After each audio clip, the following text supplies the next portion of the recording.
सभी को जय मसीह की। आज हम बात करने वाले इस वीडियो में बहस के बारे में। बहस करना कैसे बंद करें। अक्सर कर ऐसा होता है कि आप अपने साथी के साथ शांति से बात नहीं कर पाते, बात बात पर आप दोनों के बीच में बहस शुरू हो जाती है। ऐसा लगता है कि आप दोनों मैदान पे हैं जहाँ पर कदम कदम पर बारूदी सुरंग बिछी हो। शायद एक कदम आप आगे बढ़ाते हैं तो शायद बारूदी सुरंग फट भी सकती है। जी हाँ, यकीन मानिए, हालात बेहतर हो सकते हैं, लेकिन इसके लिए ज़रूरी ये है कि आप पहले ये पता लगाएं कि आप दोनों के बीच में इतनी ज़्यादा बहस क्यों हुई, किस वजह से हुई है। अक्सर कर ऐसा क्यों होता है? गलतफ़हमी। जी हाँ, सारिका कहती है कि मैं कभी-कभी अपने पति से कुछ बातें कह देती हूँ, लेकिन मेरे कहने का वो मतलब नहीं होता। और कभी-कभी तो ऐसा भी हुआ है कि मुझे पूरा यकीन होता है कि मैंने उन्हें सारी बात बताई है, मगर असल में मैंने उन्हें कोई भी बात बताई नहीं। मैंने बस ऐसे सपने में देखा होता है कि मैंने उन्हें सारी बात बता चुकी हूँ। मेरे साथ ऐसे वाक़ई कई बार हो चुका है। शायद आपके साथ भी ऐसा ही हुआ हो जैसे सारिका के साथ हुआ है। शायद भले ही ज़्यादातर मामले में आप दोनों की पसंद नापसंद एक जैसी हो, मगर कुछ मामलों में आप दोनों की राय अलग-अलग ज़रूर हो सकती है, क्योंकि 2 इंसान कभी एक जैसे नहीं हो सकते। यह सच्चाई है शादीशुदा ज़िंदगी में, या तो रंग भर सकती है या फिर तनाव पैदा कर सकती है। ज़्यादातर मामलों में तनाव ही पैदा करती है, क्योंकि माता-पिता की बुरी आदत भी बच्चों को बिगाड़ देती है। रेखा कहती है कि मेरे माता-पिता बात-बात पर झगड़ते थे और एक दूसरे पर ताना कसते थे। जब मेरी शादी हुई तो मैं भी अपने पति से वैसे ही बात करने लगी जैसे मेरे माता-पिता करते थे। इज़्ज़त से बात करना तो मैंने कभी सीखा ही नहीं। शायद आपके जीवन में भी ऐसा ही हुआ हो, शायद रेखा के जीवन की कहानी है। अक्सर कर झगड़े के पीछे कई सारी वजह होती है, लेकिन उसे आप वहीं समाप्त कर सकते हैं। कई बार तो बहस इस वजह से भी हो सकती है, शायद पति देर से घर आता हो या फिर पत्नी लंबे समय तक किसी व्यक्ति से बात करे। इस वजह से भी बहस शुरू हो सकती है।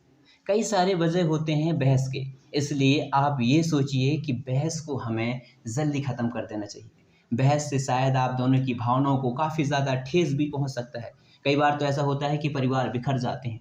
बहस करने से बच्चों और बाप बेटों में तकरार हो जाता है, पत्नियों में तलाक हो जाता है। वजह चाहे जो भी हो, मगर बात-बात पर बहस करने से शायद आपकी सेहत भी खराब हो सकती है, यहाँ तक कि पति-पत्नी के बीच में तलाक की नौबत भी आ सकती है।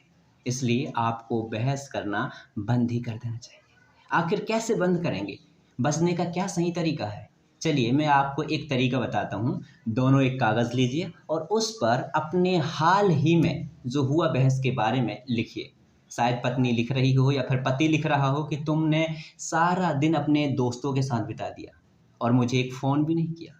पत्नी लिख रही हो शायद, मैंने अपना सारा समय दोस्तों के साथ बिता दिया तो तुम्हें बड़ा गुस्सा आ रहा है। खुले दिमाग से सोचिए, मामला इतना ज़्यादा गंभीर भी नहीं था। इसलिए बहस करना हमारे लिए उचित नहीं है। उससे आप आराम से बैठकर उसे सुलझा सकते हैं। कई बार तो बहुत ज़्यादा बहस हो जाती है, तो उसे आप ख़त्म कर सकते हैं, बैठ के उसे सुलझा सकते हैं। अगर आपसे सुलझ नहीं रहा है तो आप ऐसे बुज़ुर्ग आदमी से सलाह लीजिए जो इस बारे में अच्छी राय जानता हो।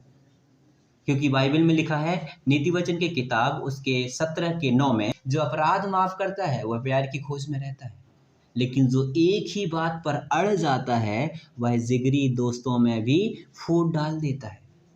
जी हाँ, क्या करता है?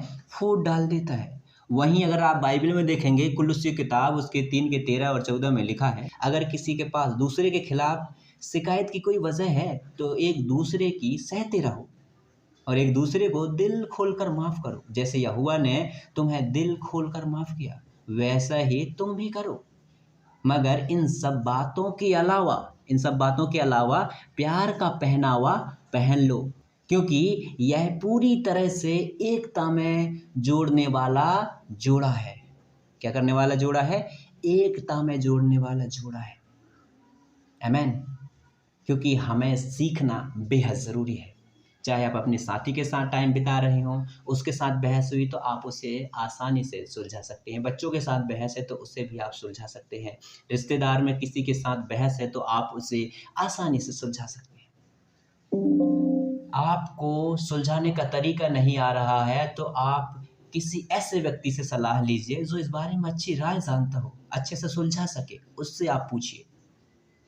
या फिर आप आराम से शांति माहौल पर उस बर्ताव को सुलझा सकते हैं। मैं आशा करता हूँ आपको बाइबिल योद्धा का ये छोटा-सा संदेश बहस के बारे में अच्छा लगा होगा। तो इस वीडियो को लाइक कीजिए और अपने दोस्तों तक ज़रूर शेयर कीजिएगा। ऐसे ही वीडियो देखने के लिए आप हमारे बाइबिल योद्धा चैनल को सब्सक्राइब कर लीजिएगा और साथ में बेल आइकन को भी प्रेस, ताकि आपको हमारी हर वीडियो की जानकारी मिलती रहे। सभी को जय मसीह की। परमेश्वर आपको